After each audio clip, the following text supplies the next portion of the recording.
দেশের স্বাধীনতা ও ভারতীয় আধিপত্যবাদ প্রশ্নে গণ অভ্যুত্থানের অংশ সকল দলকে আবারও এক হয়ে কাজ করার আহ্বান জানিয়েছে জামায়াত নেতারা।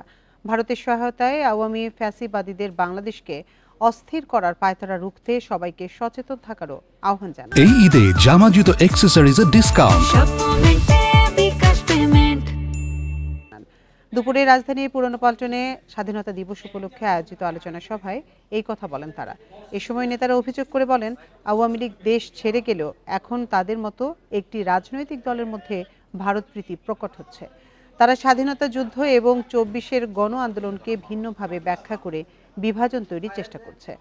ইনক্লুসিভ নির্বাচনের কথা বলে এদেশে আওয়ামী লীগকে আর প্রতিষ্ঠা করতে দেয়া হবে না বলে হুঁশিয়ারি দেন বক্তারা।